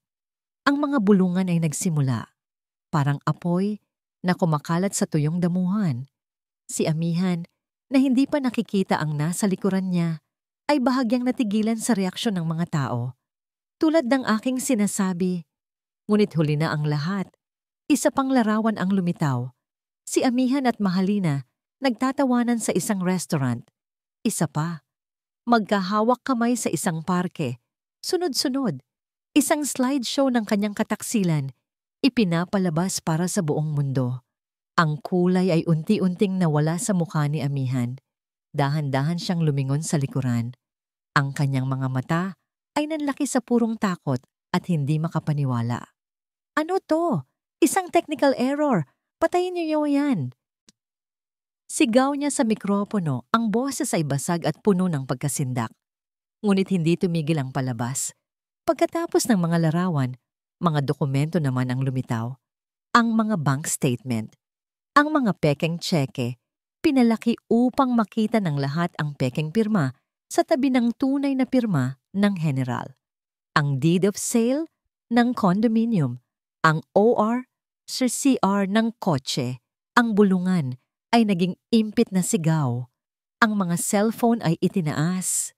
Ang mga kamera ay nag-flash, desperadong makuha ang bawat anggulo ng pagbagsak. Sa gitna ng kaguluhan, hinanap ng mga mata ni Hiraya si Mahalina. Nakita niya ito sa isang mesa sa di kalayuan. Ang mukha nito ay kasing putla ng isang multo. Mabilis itong tumayo. Sinusubukang tumakas ng hindi napapansin. Ngunit huli na. Ang mga reporter at mamamahayag na naroon ay parang mga pating na nakaamoy ng dugo. Pinalibutan nila ito. Ang mga kamera at mikropono ay nakatutok sa kanyang mukha. Sa entablado, si Amihan ay tila isang estatwang binasag. Ang kanyang mga labi ay bumuka, ngunit walang salitang lumabas. Sa sandaling iyon, ang mga lalaking nakabarong na kanina'y nakapwesto sa mga gilid ay nagsimulang maglakad papunta sa entablado. Sila ay mga pulis na nakasibilyan. Umakyat sila sa entablado. Isang opisyal ang humarap kay Amihan at nagsalita sa mikropono. Ang boses ay malakas at malinaw, naririnig sa buong ballroom. Mr. Amihan del Rosario, inaaresto ka namin sa bisa ng isang warrant of arrest para sa kasong estafa at falsification of public documents. Ang salitang estafa ay umalingaw-ngaw. Hindi na ito simpleng iskandalo ng pangangaliwa. Isa na itong malaking krimen. 2 pulis ang humawak sa mga braso ni Amihan. Ang kanyang mga tuhod ay tila lumambot at muntik na siyang bumagsak. Habang pinupusasan, ang kanyang mga mata, na puno ng desperasyon at pagkalito, ay naghahanap sa gitna ng mga manunood. At natagpuan nito ang mga mata ni Hiraya. Nagkatitigan sila. Sa mga mata ni Amihan, nakita ni Hiraya ang lahat. Pagmamakaawa, pagsisisi, galit, at pagkalito. Hinahanap nito ang dati niyang asawa, ang babaeng mamahalin, at patatawarin siya anuman ang mangyari. Ngunit ang babaeng yon ay wala na. Ang nakita ni Amihan sa mga mata ni Hiraya ay isang bagay na mas masahol pa sa galit. Nakita niya ang isang malamig na kawalan, isang kalmadong tagumpay na walang bahid ng anumang saya. Nakita niya ang dulo ng kanilang mundo. Tumayo si General Alcantara. Ang kanyang presensya ay agad na nagpatahimik sa karamihan. Lumakad ito, papunta sa entablado. Kinuha ang mikropono mula sa pulis. Isang kahiya-hiya ang nangyari ngayong gabi. Sabi ng general, ang boses ay matatag at puno ng awtoridad. Ang Alcantara Holdings ay hindi kailanman kokonsintihin ang pagnanakaw at katiwalian. Sisiguraduhin kong malilinis ang dungis na iniwan ng taong ito. Ang pagdiriwang ay tapos na. Habang ibinababa ng mga pulis si Amihan mula sa entablado, isang basag na sigaw ang kumawala rito. Hiraya! Hiraya, please! Talk to me! Ngunit hindi na lumingon si Hiraya. Dahan-dahan siyang tumayo. Inayos niya ang kanyang itim na bestida. Tinalikuran niya ang kaguluhan, ang mga kamera, ang mga sigaw, ang durog na lalaking minsan niyang minahal. Naglakad siya papalabas ng ballroom. Ang bawat hakbang ay mabigat, ngunit desidido. Habang naglalakad siya sa mahabang pasilyo, palayo sa impyernong siya mismo ang gumawa, inasahan niyang makakaramdam siya ng ginhawa, ng tagumpay. Ngunit wala. Walang luhang pumatak. Walang ngiti ng tagumpay. Tanging isang malawak at malamig na espasyo sa kanyang dibdib. Isang kawalan na hindi napunan ng paghihiganti. Nanalo siya sa digmaan, ngunit sa pagtingin niya sa kanyang sarili, pakiramdam niya ay natalo rin siya. Ang iskandalo ng mga Del Rosario at Alcantara ay naging pambansang balita. Nagpiesta ang media sa bawat detalye. Ang pangangaliwa, ang estafa, ang dramatikong pag-aresto sa gitna ng isang marangyang pagdiriwang. Sa loob ng ilang linggo, ang kanilang mga mukha ay nasa lahat ng pahayagan at palabas sa telebisyon. Ngunit si Hiraya ay nagtago mula sa lahat ng ito. Ikinulong niya ang sarili sa bahay ng kanyang ama. Pinutol ang lahat ng koneksyon sa labas ng mundo, maliban sa kanyang mga abogado. Ang mga sumunod na buwan ay isang mahaba at nakakapagod na laban sa korte. Bawat pagdinig ay isang pagsubok. Kailangan niyang harapin si Amihan, na sa bawat araw ay tila mas pumapayat, mas tumatanda. Ang dating kumpiyansa sa mga mata nito ay napalitan ng desperasyon. Nakita niya rin si Mahalina sa korte, hindi bilang akusado, kundi bilang isang saksi na pilit na idinidiin ang lahat kay Amihan para iligtas ang sarili. Ang dating ganda at alindog nito ay nilamon ng takot at kahihiyan. Sa araw ng pagbaba ng hatol, napuno ang courtroom. Sa labas, nag-aabang ang mga reporter. Nang ideklara ng hukom ang salitang guilty, isang malakas na bulungan ang pumuno sa silid. Nakita ni Hiraya ang pagbagsak ng mga balikat ni Amihan. Ang huling pag-asa ay tuluyan ng nawala sa mga mata nito. Nahatulan ito ng maraming taon sa bilangguan. Walang naramdamang tuwa si Hiraya. Walang naramdamang tagumpay. Habang inilalabas ng mga gwardya si Amihan, nagtama ang kanilang mga mata sa huling pagkakataon. Walang galit sa mga mata ni Amihan. Tanging isang malalim na pagsisisi at kalungkutan. Mabilis na umiwas ng tingin si Hiraya. Pagkatapos ng hatol, ang buhay ay dapat sanang bumalik sa normal. Ngunit hindi.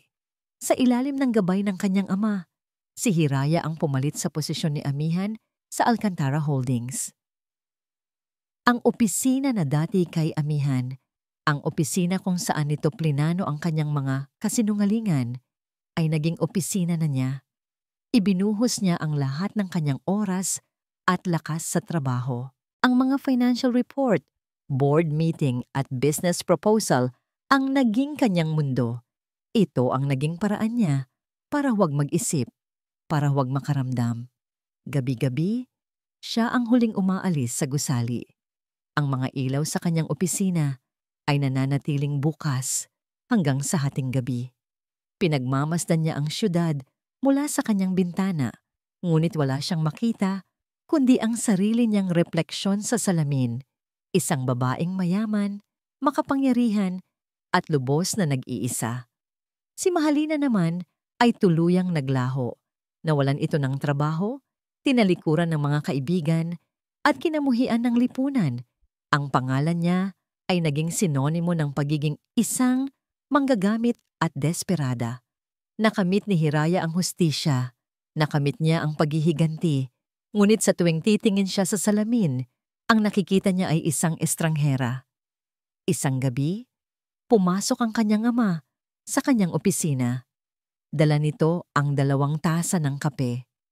"Hindi ka pa ba uuwi, anak?" tanong ng general. "Marami pa po akong tinatapos, Dad," sagot ni Hiraya. Hindi inaalis ang tingin sa kanyang laptop. Umupo ang general sa silyang nasa tapat niya. "Hiraya, tingnan mo ako." Nag-angat ng tingin si Hiraya. "I'm proud of you," sabi ng kanyang ama. Puno ng sinseridad ang boses. "You saved this company. You fought back. Pinakita mo sa lahat na isa kang tunay na Alcantara." Isang simpleng, "Salamat po, Dad," lang ang kanyang naisagot. Inasahan niyang makakaramdam siya ng kahit anong saya sa papuri ng kanyang ama. Ngunit wala. Isang malaking kawalan. "May isa na lang tayong kailangang ayusin," sabi ng abogado niya isang araw. "Ang annulment. Handa na ang lahat ng papeles. Kailangan na lang ng pirma mo para masimulan ang proseso. Para sa wakas, malaya ka na." Tinitigan ni Hiraya ang mga papeles sa kanyang mesa. Ang salitang annulment ay nakabold. Ang susi sa kanyang kalayaan. Ngunit umiling siya. "Huwag muna," malamig niyang sabi. Nagtaka ang abogado. "Pero Ma'am Hiraya, ito na ang pagkakataon para makapagsimula kayong muli." "Hindi pa," maring sabi ni Hiraya. "Hayaan ninyong manatili siyang kasal sa akin. Habang nasa kulungan siya, hayaan ninyong isumpa niya ang pangalan ko gabi-gabi. Hayaan ninyong malaman ng lahat na kahit kailan, hindi siya magiging malaya mula sa anino ko. Iyon ang huling parusa ko sa kanya." Ang mga taon ay lumipas na parang isang kisap mata. 7 taon. Ang Alcantara Holdings ay mas lalong lumago sa ilalim ng pamumuno ni Hiraya. Naging isa siyang respetado at kinatatakutang pangalan sa mundo ng negosyo. Si Miss Alcantara, malamig, kalkulado, at walang sino mang makatalo. Ang iskandalo ay matagal nang nalimutan ng publiko. Ang buhay ay nagpatuloy. Ngunit si Hiraya ay nanatili sa parehong lugar. Isang hapon, sa gitna ng kanyang abalang schedule, naramdaman niya ang isang pamilyar na bigat sa kanyang dibdib. Kailangan niya ng hangin. Lumabas siya ng opisina at nagtungo sa isang maliit na coffee shop na ilang kanto lang ang layo. Isang lugar na ngayon niya lang napuntahan. Ang pangalan sa karatula ay Kalinaw Cafe. Kapayapaan. Umupo si Hiraya sa isang mesa sa tabi ng bintana. Mula roon, tanaw niya ang mga taong naglalakad sa labas. Mga magkasintahan na magkahawak kamay. Mga magkakaibigang nagtatawanan. Mga pamilyang masayang namamasyal. Mayroon siyang lahat. Pera, kapangyarihan, tagumpay. Ngunit habang pinagmamasdan niya ang mga simpleng taong yon, naramdaman niya ang isang bagay na matagal na niyang kinalimutan. Inggit. Nakatitig siya sa kawalan.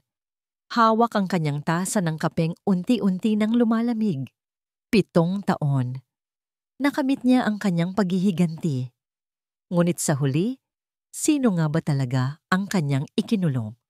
Ang Kalinaw Cafe ay naging kanlungan ni Hiraya. Ito ang naging kanyang sikretong hardin sa gitna ng isang syudad na gawa sa bakal at salamin. Sa loob ng nagdaang 6 na buwan, ang pagpunta roon tuwing hapon ay naging isang ritual na hindi niya maaring palampasin. Hindi ito isang marangyang lugar. Gawa sa kahoy ang karamihan sa mga kasangkapan. May mga halaman sa bawat sulok. Ang playlist ay laging mahina at nakakakalma. Ngunit ang pinakamahalaga sa lahat, dito, hindi siya si Miss Alcantara, ang bakal na babae ng Alcantara Holdings. Dito, isa lang siyang customer na laging umu-order ng Amerikano, black, walang asukal. At palaging naroon si Sinag David, ang may-ari ng cafe. Si Sinag ay isang taong tila nilikha ng araw at ng kapayapaan. Palagi itong nakangiti. Isang nangiting hindi pilit. Isang nangiting umaabot sa kanyang mga mata. Sa una, ang kanilang interaksyon ay simpleng customer at barista lang.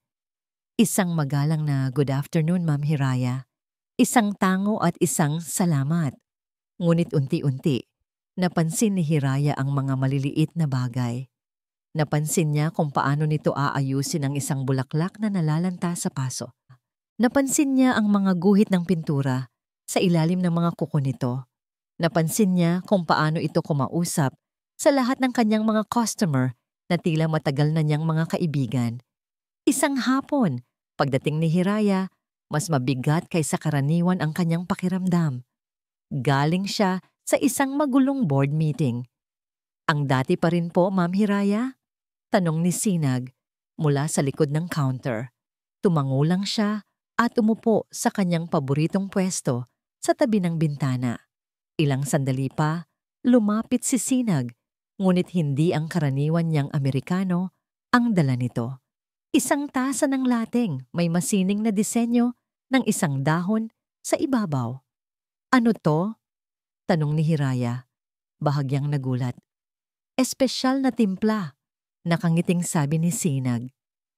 May halong kaunting cinnamon at sikretong pampakalma. Mukhang kailangan mo yan ngayon. House special, on the house. Sa unang pagkakataon sa loob ng maraming taon, isang estranghero ang gumawa ng isang bagay na mabuti para sa kanya nang walang anumang kapalit. Hindi niya alam kung ano ang sasabihin. Isang simpleng salamat lang ang lumabas sa kanyang mga labi. Habang hinihigop niya ang mainit na kape, naramdaman niya ang unti-unting paggaan ng bigat sa kanyang dibdib.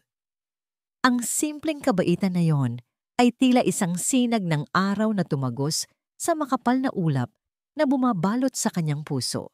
Ang pinakamalaking pagbabago ay nangyari isang gabing malakas ang ulan. Nasa cafe pa rin si Hiraya, abala sa kanyang laptop, hindi na malayang siya na lang pala ang natitirang customer. Mukhang hindi ka makakauwi agad. sabi ni Sinag habang nagpupunas ng mga mesa, hudyat na magsasara na siya. Okay lang, hihintayin ko na lang tumila, sagot ni Hiraya. Sa halip na paalisin siya, umupo si Sinag sa kabilang upuan ng kanyang mesa. May dalang 2 tasa ng mainit na tsokolate. Kung maghihintay ka, kailangan mo ng kasama. Nagtaka si Hiraya, ngunit hindi siya tumanggi. Sa gabing iyon, sa saliw ng patak ng ulan sa bubong, nagkwentuhan sila. Nalaman niyang si Sinag ay isa ring pintor. Ang cafe ay ang kanyang paraan para suportahan ang kanyang sining. Ikinuwento nito ang kanyang mga pangarap na magkaroon ng sariling art exhibit. Nakinig lang si Hiraya. Sa buong kwentuhan nila, ni minsan ay hindi siya tinanong ni Sinag tungkol sa kanyang trabaho, sa kanyang pamilya, o sa kanyang nakaraan. Hindi nito alam kung sino siya. Para kay Sinag, siya lang si Hiraya, ang babaeng laging mag-isa at laging malungkot ang mga mata. Alam mo, sabi ni Sinag habang nakatingin sa labas, ang ulan, parang mga problema yan.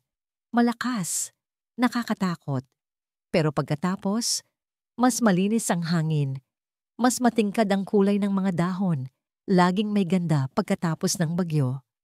Tumagos ang mga salitang yon sa puso ni Hiraya. Nang tumila na ang ulan, tumayo na si Hiraya para umalis. Salamat sa tsokolate at sa kwentuhan, sabi niya, isang bagay na hindi niya karaniwang ginagawa. Walang anuman. Ingat ka sa pag-uwi, Hiraya, sagot ni Sinag. Ang pagtawag nito sa kanyang pangalan, nang walang ma'am, ay nagbigay ng kakaibang init sa kanyang dibdib. Habang naglalakad siya papalayo sa cafe, naramdaman niya ang isang bagay na halos kinalimutan na niya. Isang bagay na pamilyar ngunit bago. Ang kanyang mga labi ay unti-unting kumurba pataas. Hindi isang malaking ngiti, ngunit isang tunay, hindi pilit na ngiti. Ang una niyang tunay na ngiti sa loob ng 7 taon. Kinabukasan, pagbalik niya sa cafe, may kakaibang kaba sa kanyang dibdib. Hiraya, bati sa kanya ni Sinag, mas malapad ang nangiti kaysa dati. May itatanong sana ako sa'yo. Ano yon? May art exhibit ang isang kaibigan ko sa Sabado. Maraming magagandang obra. Naisip ko, baka gusto mong sumama? Natigilan si Hiraya. Isang imbitasyon, isang date. Ang huling beses na may nagyaya sa kanyang lumabas ay tila isang buhay na ang nakalipas. Ang unang reaksyon ng kanyang isip ay tumanggi. Masyadong mapanganib, masyadong maaga. Ngunit isang bahagi ng kanyang puso, isang maliit na bahagi na akala niya'y matagal nang namatay, ay gustong sumigaw ng oo. Ang takot at ang pag-asa ay naglaban sa kanyang kalooban. Tumingin siya sa mga mata ni Sinag, mga matang walang paghuhusga. Tanging sinseridad lang ang naroon. Huminga siya ng malalim. Pag-iisipan ko. 2 araw na binagabag si Hiraya ng simpleng tanong ni Sinag. Ang isip niya, nasanay sa pagdedesisyon sa mga kontratang nagkakahalaga ng milyon-milyon, ay hindi malaman ang gagawin sa isang simpleng imbitasyon. Ang isang bahagi niya ay sumisigaw ng huwag. Isang paalala sa sakit ng nakaraan, sa panganib ng pagtitiwala muli. Ngunit may isa pang boses, isang boses na mahina at halos kinalimutan na niya. Ang boses ng Hiraya bago ang lahat ng sakit. Ang boses na naghahanap ng kulay sa isang mundong naging itim at puti. Sa 3 araw, Biyernes, naglakad siya papasok sa Kalinaw Cafe. Ang puso niya ay kumakabog na parang sa isang teenager. Lumapit siya sa counter kung nasaan si Sinag, abala sa pag-aayos ng mga tasa. Sinag, panimula niya. Lumingon ito, isang mainit na ngiti, ang agad na sumilay sa mga labi. Hiraya, good afternoon. Tungkol sa tanong mo, sa exhibit, sabi niya, pinipilit na maging kalmado ang kanyang boses. Libre ako bukas, kung kung tuloy pa. Ang nangiti ni Sinag ay lalong lumapad at tila lumiwanag ang buong kafe. Siyempre, tuloy pa. Susunduin kita o magkita na lang tayo doon. Magkita na lang tayo doon. Mabilis niyang sagot. Isang paraan upang bigyan pa rin ng espasyo at kontrol ang sarili. Ang art exhibit ay ginanap sa isang maliit at tahimik na gallery. Malayo sa maingay at magarbong mundo na ginagalawan ni Hiraya.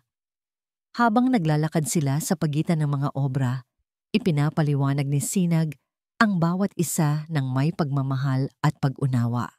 Hindi niya ito tinatrato na parang isang ignorante. Sa halip, ibinabahagi niya ang kanyang mundo sa paraang napakagaan at nakahihikayat. Huminto sila sa harap ng isang malaking painting. Ito ay isang abstract na obra na puno ng madidilim na kulay, itim, abo, madilim na asul. Ngunit sa gitna, may isang manipis na linya ng kulay ginto na tila isang siwang kung saan tumatagos ang liwanag. Ano sa tingin mo? Tanong ni Sinag. Tinitigan ito ni Hiraya ng matagal. Parang basag, sabi niya. Parang isang bagay na nadurog. Pero yung gintong linya, parang sinasabi na kahit basag may halaga pa rin. Baka mas naging maganda pa nga dahil sa pagkakabasag. Tumingin sa kanya si Sinag, ang kanyang mga mata ay puno ng paghanga. Eksakto, ang tawag dyan ay kintsugi, isang Japanese art form kung saan inaayos ang mga basag na paso gamit ang ginto. Ang ideya ay hindi dapat itago ang mga bitak. Dapat itong ipagdiwang dahil bahagi na yan ng kwento ng bagay na yon. Ang mga sugat ang nagpapatibay at nagpapaganda sa atin. Sa sandaling iyon, sa harap ng painting na yon, sa tabi ng lalaking ito, naramdaman ni Hiraya ang pagguho ng mga pader na itinayo niya sa paligid ng kanyang puso sa loob ng 7 taon. Nagkaroon ako ng isang mahirap na nakaraan, bigla niyang nasabi. Ang boses ay halos pabulong. Isang kasal na. Sumira sa akin. Hindi siya nito pinilit magkwento pa. Hinintay lang siya. Matagal kong inisip na ang paghihiganti ang mag-aayos sa lahat. Patuloy niya. Nakatingin pa rin sa gintong linya. At ginawa ko. Nanalo ako. Pero pagkatapos ng lahat, walang natira. Basag pa rin ako. At sa sobrang tagal, itinago ko ang mga bitak. Kinahiya ko ang mga ito. Hindi nagsalita si Sinag. Sa halip, ginawa nito ang isang bagay na simple ngunit puno ng kahulugan. Dahan-dahan, marahan, hinawakan nito ang kanyang kamay. Ang init ng palad nito ay tila isang kuryenteng gumising sa bawat natutulog niyang pandama. Hindi ka basag, Hiraya, mahinang sabi nito. May mga sugat ka lang at lahat ng sugat naghihilom. Sa unang kasawin tanahon ni Dinananu, sa unang pagkakataon, hindi siya umiwas. Hinayaan niyang manatili ang kamay nito sa kanya. At sa unang pagkakataon, naramdaman niyang hindi siya nag-iisa sa kanyang dilim. Kinabukasan, linggo, nagmaneho si Hiraya papunta sa isang lugar na matagal na niyang hindi binibisita, ang sementeryo kung saan nakahimlay ang kanyang ina. Umupo siya sa damuhan, sa tabi ng malamig na lapida. Hinaplos niya ang nakaukit na pangalan. Hi ma, panimula niya. Ang luha ay nagsimula nang mamuo sa kanyang mga mata. Sorry po kung ngayon lang ulit ako nakadalaw. Ang dami pong nangyari. Nasaktan po ako. Sobra. At dahil doon, gumawa ako ng mga bagay na hindi ko alam kung maipagmamalaki niyo. Naging matigas po ako, ma. Naging malamig. Akala ko, iyon ang paraan para protektahan ang sarili ko. Pinunasan niya ang kanyang mga luha. Pero, may nakilala po ako. Ang pangalan niya ay Sinag. Isang maliit na ngiti ang sumilay sa kanyang mga labi. Mabait po siya. Simple lang. At sa kanya ko lang po ulit naramdaman na okay lang maging ako. Okay lang magkaroon ng mga sugat. Tumingin siya sa kalangitan. Natatakot po ako, Ma. Pero mas natatakot po akong manatili sa dilim habang buhay. Ano po ang gagawin ko? Walang sagot. Tanging ang ihip lang ng hangin. Ngunit sa kanyang puso, naramdaman niya ang isang kapayapaan, isang pag-unawa. Naintindihan na niya kung ano ang kailangan niyang gawin para tuluyang gumaling. Ang paghihiganti niya kay Amihan ay matagal nang tapos, ngunit ang pagpaparusa niya sa sarili ay nagpapatuloy. Ang pagtanggi niyang palayain ang sarili mula sa legal na ugnayan nila ay hindi na parusa kay Amihan.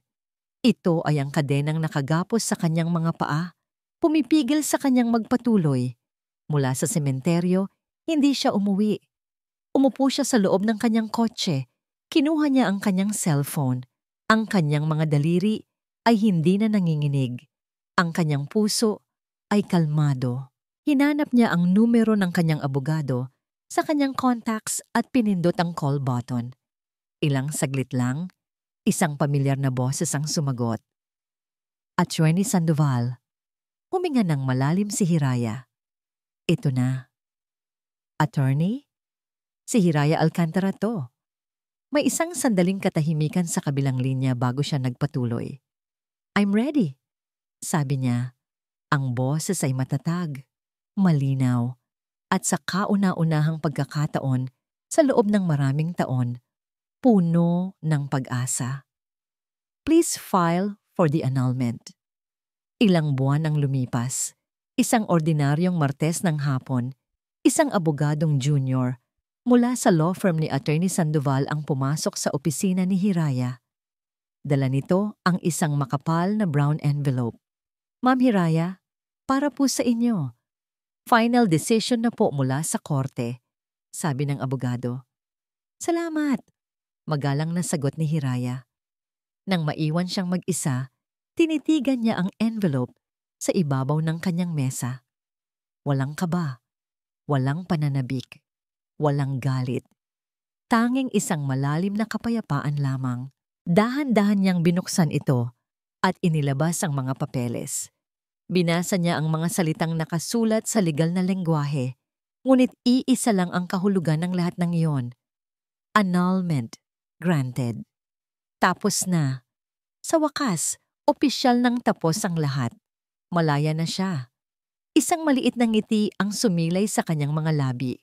Kinuha niya ang mga papeles, hindi niya ito pinunit o itinapon. Maingat niya itong itinupi at isinilid sa pinakailalim na drawer ng kanyang mesa, sa ilalim ng mga luma at hindi na importanteng mga gamit.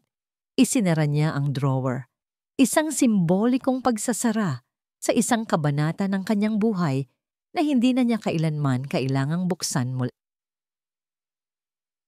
Sa kabilang dako ng syudad, sa isang maliit na car wash, pinupunasan ni Amihan del Rosario ang isang mamahaling SUV. Ito na ang kanyang buhay sa loob ng nakaraang ilang taon mula nang makalaya siya sa kulungan. Isang simpleng trabaho, isang maliit na nirerentahang kwarto, isang buhay na malayo sa kinang at karangyaan na minsan niyang tinamasa. Habang nagpupunas, isang pamilya ang bumaba mula sa katabing sasakyan. Isang ama, isang ina, at isang maliit na batang babae. Nagtatawanan sila. Niyakap ng lalaki ang kanyang asawa at hinalikan ito sa noo. Napahinto si Amihan sa kanyang ginagawa. Isang pamilyar na kirot ang tumusok sa kanyang puso. Ang pagsisisi ay ang kanyang naging laging kasama. Isang aninong hindi siya nilulubayan. Ipinikit niya ang kanyang mga mata. Sa kanyang isipan, nakita niya ang mukha ni Hiraya. Hindi ang malamig na Hiraya sa korte, kundi ang Hiraya na ngumingiti, ang Hiraya na minahal niya, ang Hiraya na sinayang niya. Iminulat niya ang kanyang mga mata at nagpatuloy sa pagpupunas ng kotse. Ito ang kanyang parusa. Hindi ang bilangguan, kundi ang habambuhay na pag-alala sa lahat ng nawala sa kanya. Isang linggo ng hapon, dinala ni Hiraya si Sinag sa bahay ng kanyang ama. Sa hardin, kung saan madalas magkape ang general, ipinakilala niya ang dalawang pinakamahalagang lalaki, sa kanyang buhay. Dad, si Sinag po. Sinag, ang papa ko, si Ricardo. Nag-abot ng kamay si Sinag. General, isang karangalan po. Tinitigan ni General Alcantara si Sinag mula ulo hanggang paa. Ang kanyang mga mata ay matalas. Tila sinusuri ang buong pagkatao nito. Ngunit sa halip na ang kinatatakutang interogasyon, isang bagay na hindi inaasahan ang ginawa ng matanda. Ngumiti ito. Isang tunay at mainit na ngiti. Ricardo na lang, iho. O dad, kung papayagan ka ng anak ko. Biro nito. Salamat sa pag-aalaga sa aking Hiraya. Nagulat si Sinag, ngunit nakangiti ring tumango.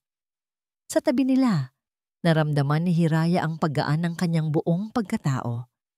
Ang basbas ng kanyang ama ay ang huling piraso na bumuo sa kanyang kapayapaan. Ang araw ay papalubog na. Ang langit ay nag-aapoy sa mga kulay kahel, rosas at lila. Nakatayo sina Hiraya at Sinag sa dalampasigan, magkahawak kamay, hinahayaang halikan ng papalabas na mga alon ang kanilang mga paa. Hindi ito ang magarbong beach ng Paraiso Escondido na puno ng mga alaala ng kasinungalingan. Isa itong simpleng pampublikong dalampasigan, puno ng mga pamilyang naglalaro at mga magkasintahang namamasyal. Dito, mas masaya siya. Dito, mas totoo ang lahat. Masaya ka ba? Tanong ni Sinag, hinigpitan ng hawak sa kanyang kamay.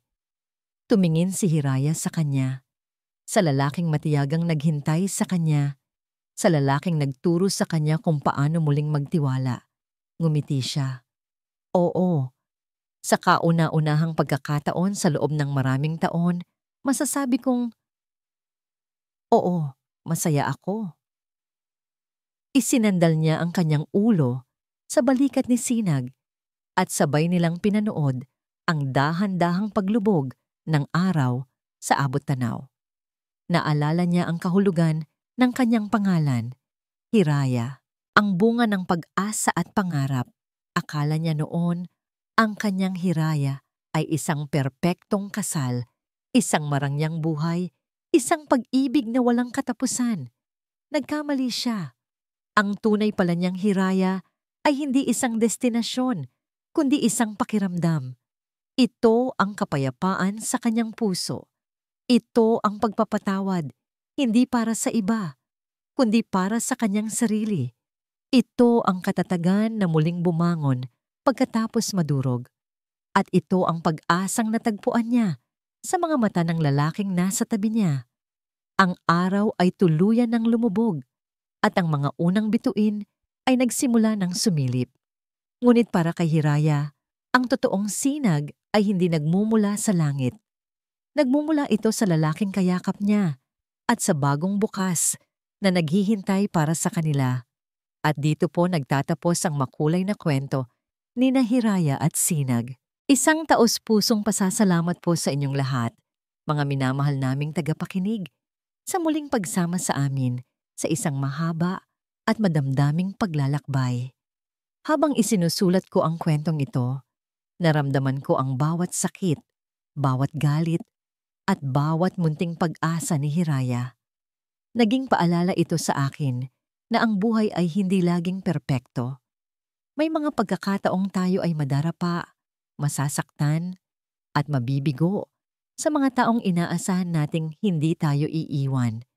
Ngunit ang kwento ni Hiraya ay hindi lamang tungkol sa sakit ng kataksilan. Ito ay isang kwento tungkol sa pambihirang lakas na matatagpuan natin sa ating sarili sa gitna ng kadiliman. Ito ay tungkol sa pag-unawa na ang tunay na pagpapatawad ay hindi para sa taong nakasakit sa atin, kundi para sa ating sarili, isang pagpapalaya mula sa bigat ng nakaraan upang makalipad tayong muli. At higit sa lahat, ito ay isang paalala na gaano man kadilim ang gabi, laging may sisikat na bagong umaga. Laging may darating na sinag ng pag-asa na magtuturo sa atin kung paano muling magmahal at magtiwala. Sana po ay may napulot kayong aral at inspirasyon sa kwento ni Hiraya. Ano po ang masasabi ninyo sa kanyang pinagdaanan? Sa inyong palagay, tama po ba ang kanyang naging mga desisyon? Lubos po naming ikagagalak na mabasa ang inyong mga komento sa loobin at maging ang inyong sariling mga kwento sa comment section sa ibaba. Ang inyong mga boses ang nagbibigay buhay at kulay sa aming munting channel. Hanggang sa muli nating pagkikita sa susunod na kwento ng buhay at pag-ibig. Naway pagpalain po kayo ng poong may kapal. Ito po ang inyong lingkod. Nagpapaalam. Pusong Pinoy Tales.